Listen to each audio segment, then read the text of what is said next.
حي على الفلاح. Is a place. Qalb is a thing. Qalbu shay'un. Al-qalbu shay'. It's something. But sadr is a place. Allah did not say in the ayah, He whispers and retreats and constantly does so for evil in the hearts of people. He didn't use the word hearts. What word did He use? The chests. The chests. There's a difference between saying He whispers in the hearts and He whispers in the chest. The imagery, if you want to put it in the form of an image to help you understand it, think of it like this. The heart is like a castle. And around the castle there's some open real estate. There's a yard, there's a front yard, side yard, backyard.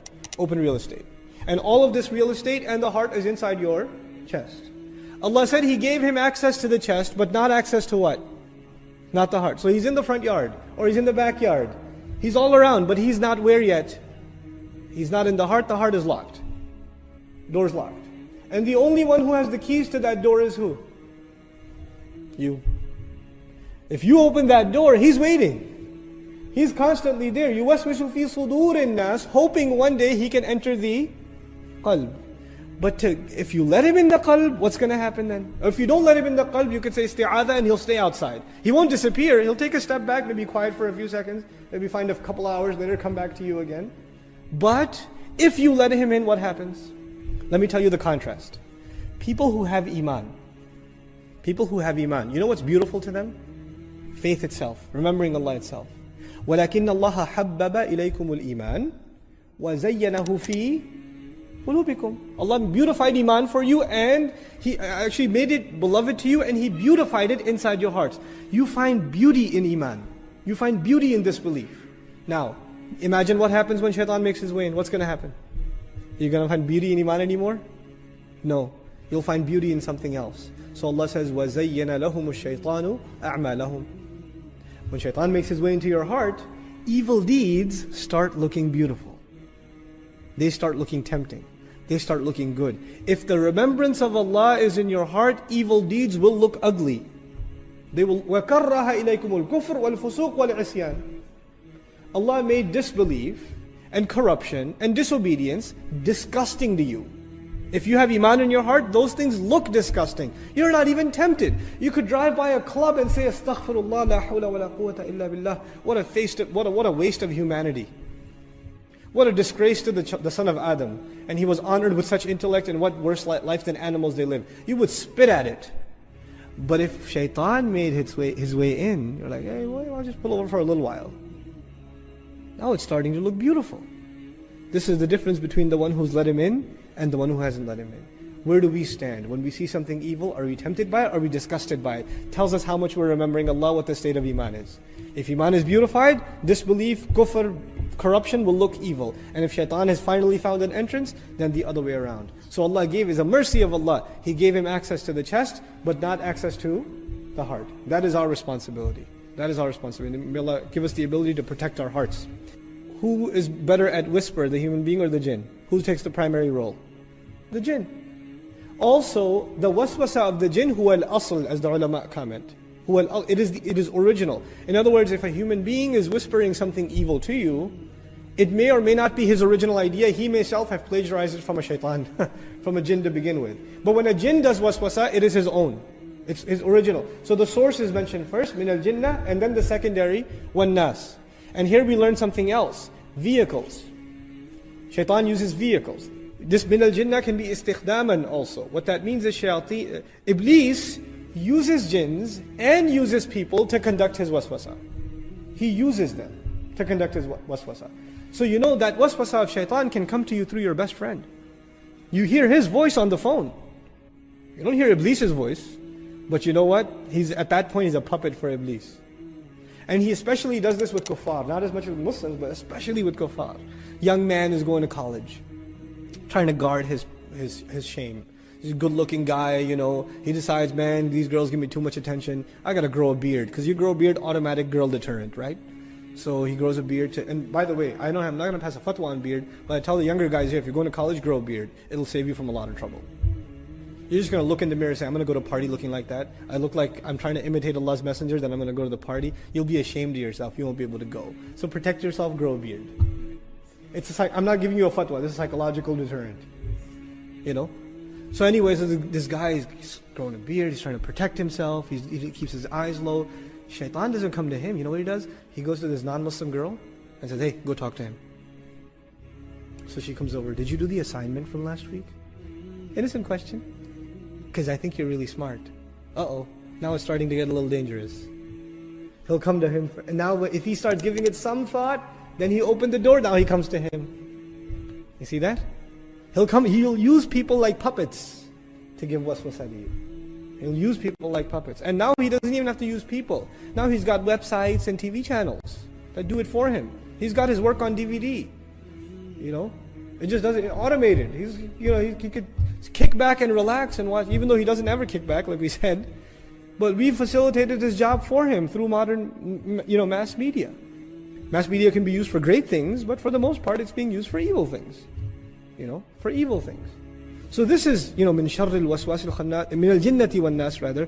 They could be from the jinn, and they could also be from the people. But the source is al-waswas.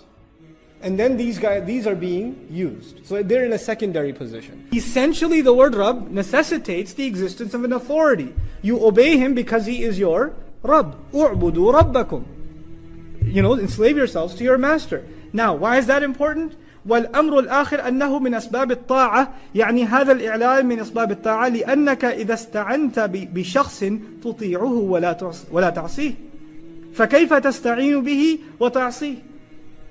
How can it be that you're asking his help while disobeying him? You can't ask Allah's help. You would never ask anybody's help while disobeying them and disregarding them at the same time. What we are learning here is if you really want Allah to protect you, what must you be doing first? You must be obeying him. So the discussion begins with a command of Allah and you complying with that command. What that does is it necessitates in you the need to be in obedience to Allah for the protection to actually come before you. You're entering not only into the protection of Allah, but also into the obedience of Allah. I seek refuge from the evil of all creation, or everything that's been created. He said, مَا خَلَقَ, what He, subhanahu wa ta'ala, created. Why is that important? Because whatever harm the creation can cause you, know that the one who created it has more power. He can save you from that harm, because He's the one in the end who created it. So His reference, Him getting credit for being the creator, gives Him power over whatever harm the creation may be able to cause. The second is shar is not attributed to Allah. Shar is attributed to khalq. And ulama talk about this in depth and it becomes a philosophical issue, but I'll give you the gist of it. People keep it really simple. The bottom line in Islamic studies when it comes to the concept of shar is that evil is not actually an entity in and of itself. It is only considered the lack of good. Just like darkness, the imagery of tawheed and shirk, darkness and light, darkness actually doesn't exist. What actually exists? Light. When you don't have light, what do you have? Darkness. So darkness in and of itself isn't an actual entity. It's goodness that's the entity, and a lack of goodness is what darkness is. So evil in the end is what? A lack of good. But this ayah has profound lessons in it because Allah left the language open and universal. Min sharri ma khalaq, He didn't reduce it to shayateen. The evil in the next surah is sharril waswasil khannas, a very specific creation. But when you say ma khalaqa, whatever He created, from the harm of whatever He created, we learn from this that there is no creation on the face of this earth. No creation on the face of that doesn't come without a flaw. The only one free of flaw is Allah subhanahu wa ta'ala. Everything else will have something missing. Something will be missing.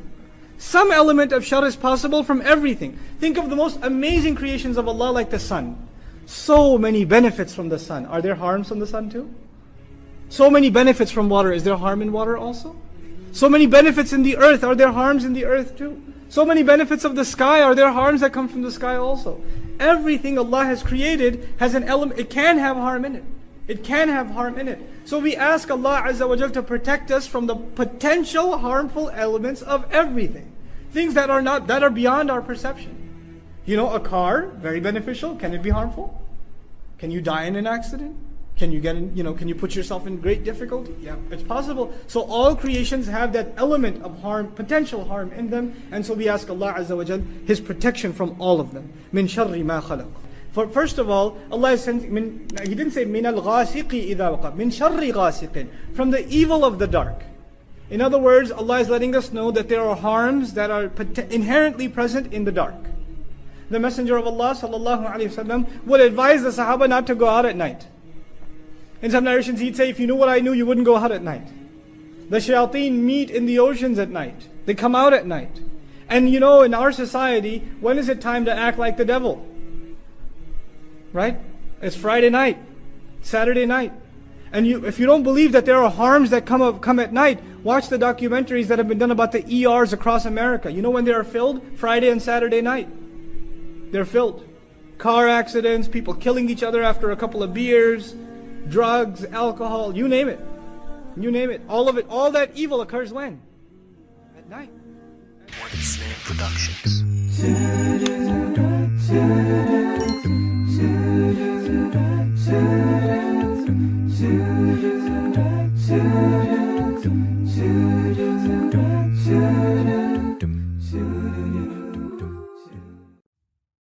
Assalamu alaikum wa rahmatullah. If you enjoyed this video, please do share it with friends and family.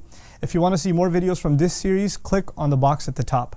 If you want to see other videos, click on the box at the bottom. And don't forget to hit the subscribe button. Thanks.